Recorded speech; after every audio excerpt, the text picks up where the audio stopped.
Genderang perang ditabuh pemerintah kepada para importir nakal yang secara diam-diam merugikan sektor industri nasional. Bahkan Menteri Keuangan Purbaya Yudi Sadewa menekankan akan menindak tegas para pelaku impor pakaian bekas. Hukuman pun menanti para pelanggar mulai dari sanksi pidana hingga sanksi denda untuk memberikan efek jera.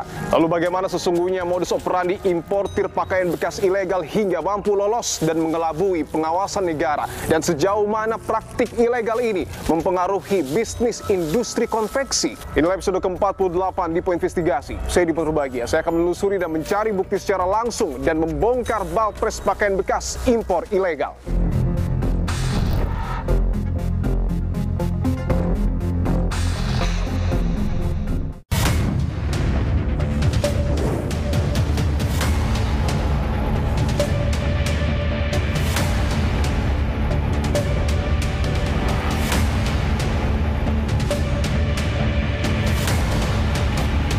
Masa kita melegalkan yang ilegal?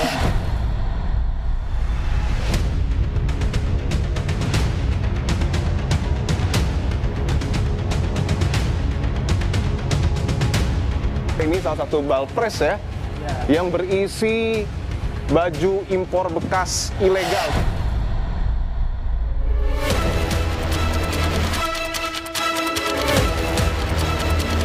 Kita tidak tahu asal-usul barang ini apakah dia steril atau tidak, ataukah membawa wabah penyakit atau tidak. Baju ukuran kecil untuk anak-anak pun bahkan ada yang masuk.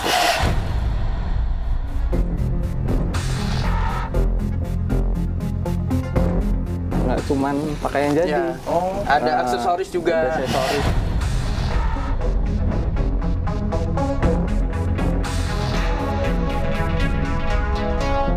Soal impor baju bekas, apakah ini juga bisa terdeteksi?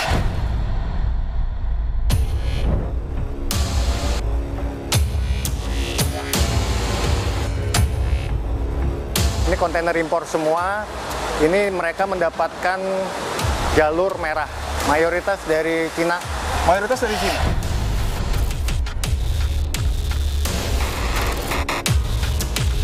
Apakah pernah ada temuan mungkin di jalur merah ini ada baju impor bekas yang kemudian diselundupkan?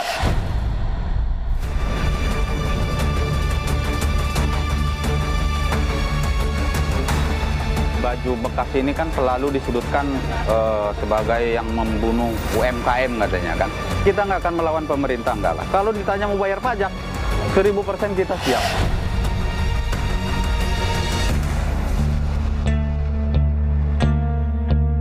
Untuk di Pasar Senen berapa, Pak Rifai? Sekitar 2.500 pedagang yang menggantungkan hidup di baju thrifting ini.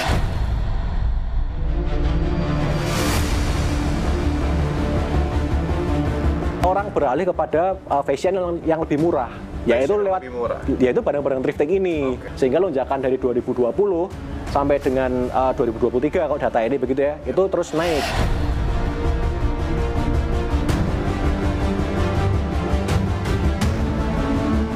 Apakah kemudian bisa dikaitkan adanya mafia impor dengan keterlibatan aparat kita? Hampir nggak mungkin dia bisa eksis kalau kemudian tidak ada kerjasama lah ya dengan oknum. Saudara, Undang-Undang Nomor 17 Tahun 2006 mengatur tentang setiap barang yang masuk ke Indonesia dikenakan bea masuk dan juga pajak impor. Sementara Peraturan Menteri Perdagangan Nomor 40 Tahun 2022 melarang barang impor pakaian bekas masuk ke Indonesia. Pada Agustus 2024 hingga Agustus 2025, Bea Cukai telah melakukan 2.584 kali penindakan terhadap pakaian bekas impor ilegal dengan total nilai 49 miliar rupiah. Sementara pada Agustus 2025, Kementerian Perdagangan berhasil mengagalkan 19.000 balpres pakaian bekas ilegal yang tersebar di 11 gudang di Jawa Barat dengan total nilai 112 miliar rupiah. Menteri Keuangan Purbaya Yudi Sadewa pun menggunakan alat kewenangannya untuk memperkuat dari segi aturan maupun pengawasan di sejumlah pelabuhan. Saudara, saya berada di kawasan Tanjung Priuk, Jakarta Utara. Saya akan melakukan investigasi dan juga akan menelusuri apakah betul di Pelabuhan Tanjung Priuk ada praktik untuk kemudian melakukan impor baju bekas yang tentu kita tahu adalah praktik ilegal. Saya akan coba melakukan investigasi, tapi saya tidak akan sendiri. Saya akan bersama dengan penyidik Bea Cukai, dengan Mbak Demi dan Mas Hafiz. Mbak Demi, Mas Hafiz, terima kasih untuk waktunya. Bahwa kita tahu belakangan yang sedang ramai diperbincangkan adalah statement dari Pak Purbaya, Menteri Keuangan, yang betul-betul ingin memerangi praktik impor baju bekas ataupun pakaian bekas. Sebenarnya apa yang sesungguhnya terjadi di lapangan hingga praktik impor baju bekas ini begitu mengepung negara kita? Itu kebanyakan masuk dari laut, kapal kayu yang dari negara Malaysia, Singapura. Kita tahu Pelabuhan Tanjung Priuk ini menjadi salah satu pelabuhan tersibuk mungkin di Indonesia. Apakah betul ada praktik impor baju bekas juga di Pelabuhan Tanjung Priuk? Di 2016 kita pernah melakukan atensi kontainer impor dari Malaysia yang melakukan anomali dari berat, dan kita lakukan analisa dari pengirim dari Malaysia. Lalu kita lakukan image X-ray dan kita dapatkan citra gambar menyerupai pakaian bekas. Lalu kita buka, terbukti ada pakaian impor bekas. Bisa mungkin dijelaskan prosesnya seperti apa, karena kita saat ini sedang berada di betul-betul pesisir ya, Pelabuhan Tanjung Priuk. Ini proses apa, Mas Hafiz? Ini pembongkaran dari kapal impor. Diturunkan di kontainer, lalu pakai truk. Nanti dari truk itu akan dibawa ke pemeriksaan X-ray. Citra gambarnya akan dilihat oleh analis. Oke, saya akan tunjukkan saudara, ini artinya kapal mungkin dari negara luar? Ya. Bisa dikatakan proses pertama ketika ada barang katakanlah dari luar negeri yang masuk ke Indonesia, bersandar di Pelabuhan Tanjung Priuk, dan ini adalah proses pengangkatan peti kemasnya. Oke. Kalau untuk secara keseluruhan sampai dengan mungkin dalam 1 tahun terakhir, proses dari Bea Cukai menemukan baju impor bekas yang masuk ke Indonesia ini sudah berapa temuan? Apakah betul masih begitu masif sampai dengan saat ini? Ya, dari bulan Januari sampai September 2025, kita Bea Cukai melakukan penindakan 163 kali. 163 kali? Ya. Dan itu tersebar atau tersebar? Tersebar ya? Itu di pelabuhan besar dan pelabuhan-pelabuhan tikus serta di perbatasan darat. Oke. Saya akan tunjukkan sekali lagi saudara, ini adalah salah satu ya peti kemas yang baru saja diturunkan dari kapal yang cukup besar tentu, untuk kemudian ditaruh di atas truk dan nanti akan menuju ke proses scanning ya, untuk mengetahui apa sebenarnya muatan ataupun isi di dalam peti kemas ini. Dan saudara, saya sudah berada di salah satu titik di kawasan Tanjung Priuk, Jakarta Utara.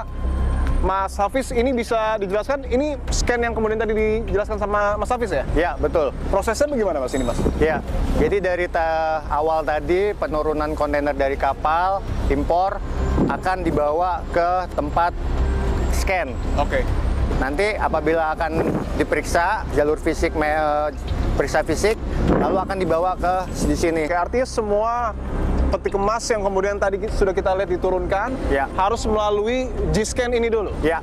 Oke, saya akan tunjukkan saudara, ini salah satu G-scan yang digunakan di Pelabuhan Tanjung Priuk.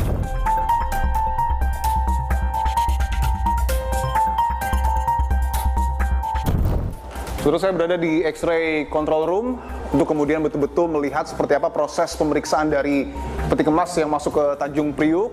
Mbak Demi, mungkin bisa dijelaskan seperti apa alur pengecekan dengan menggunakan G-scan dan juga termonitor sampai di sini, Mbak? Oke, baik, tadi kita sudah lihat di lapangan bahwa itu ada alat G-scan seperti itu. Jadi ketika kontainer masuk, dari sini petugas bisa melihat warna barangnya. Misalnya seperti ini kan orange ya, itu adalah organik ya, bisa dilihat seperti itu. Lalu nanti petugas menyocokkan dengan dokumen pemberitahuan pabean yang sudah diberitahukan oleh importir, seperti itu. Artinya ini yang gambar kotak ini dan berwarna oranye ini peti kemas ya, kontainer ya. Warna orange ini isi barangnya, Mas?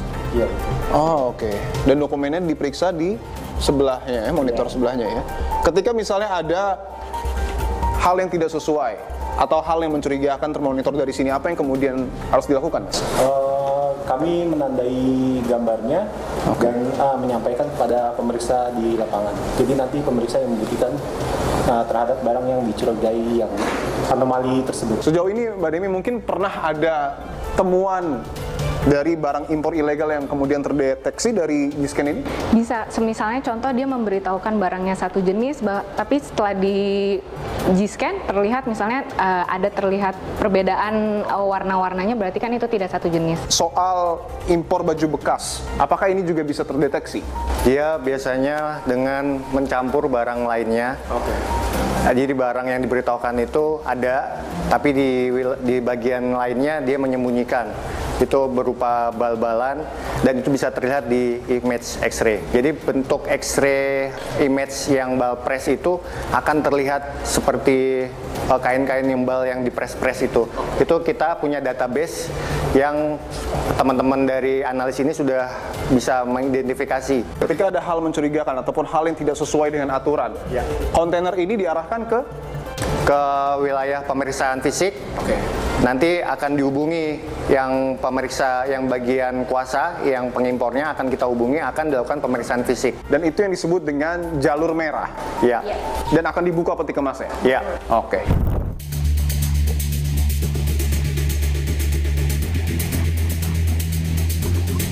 Ini barang-barang dari luar negeri semua? Ya. Oke. Ini kontainer impor semua. Ini mereka mendapatkan jalur merah. Artinya jalur merah itu kontainer diperiksa. Setelah di G-scan tadi bahwa akan dibagi apakah jalur hijau ataupun jalur merah. Kalau jalur hijau tidak perlu diperiksa secara fisik dan jalur merah ada di tempat kita saat ini. Dan semuanya adalah barang impor dari luar negeri. Saya akan tunjukkan saudara, ini beberapa barang yang kemudian tiba di Pelabuhan Tanjung Priuk. Bahkan ada mobil juga ya Mas ya? Artinya mobil yang dikirim dari luar negeri itu masuk ke dalam kontainer seperti ini? Betul. Mayoritas dari Cina. Mayoritas dari Cina? Iya. Mereka lagi dilakukan pemeriksaan pengeluaran dari kontainer, jadi akan dihitung berapa jumlah kemasan dicocokkan dengan dokumen pemberitahuan impornya. Apakah pernah ada temuan mungkin di jalur merah ini ada baju impor bekas yang kemudian diselundupkan? Ya, ada temuan dari pengiriman kontainer impor yang barang pindahan personal effect. Ya, ada yang dari tenaga kerja Indonesia yang pulang, itu beberapa dikumpulkan, ada pakaian bekas. Pakaian bekas? Ya. Itu untuk dijual juga atau seperti apa? Itu dijual. Saya akan tunjukkan seberapa besar peti kemas yang kemudian ada di salah satu ini sudah kosong ya. Ini pemeriksaan mendalam, jadi semua 100%, jadi semua karton barang dikeluarkan untuk dihitung jumlahnya sesuai dengan pemberitahuan. Iya. Mas Hafiz dan Mbak Demi, bahwa tadi kita sudah melihat alur pemeriksaan dari masuknya barang-barang impor yang kemudian dicek di Pelabuhan Tanjung Priuk. Tapi ada yang menarik bahwa pada Agustus kemarin juga ditemukan balpres yang cukup banyak dan dibawa ke Tanjung Priuk. Apa yang sesungguhnya terjadi saat itu? Betul. Waktu itu ada informasi dari TNI Angkatan Laut, ada indikasi kapal yang mengangkut kontainer berisi pakaian bekas balpres. Lalu kita koordinasi dengan Angkatan Laut, akhirnya kita sampai di TPS di tempat Jakarta, Pelabuhan Jakarta, kita lakukan penindakan bersama. Dan dibuka kontainernya, disaksikan oleh kuasa, kedapatan kontainer berisi pakaian bekas balpres. Atas hasil barang tersebut, kita cacah, kita hitung jumlahnya, lalu kita taruh, simpan di gudang di Bea Cukai.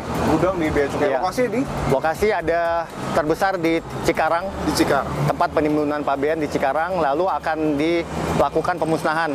Dari penindakan ini, tim gabungan mengamankan sebanyak 747 bal pakaian dan aksesoris pakaian dalam kondisi bekas, serta 8 bal berisi tas bekas. Diperkirakan nilai barang tersebut sebesar 1.510 miliar rupiah.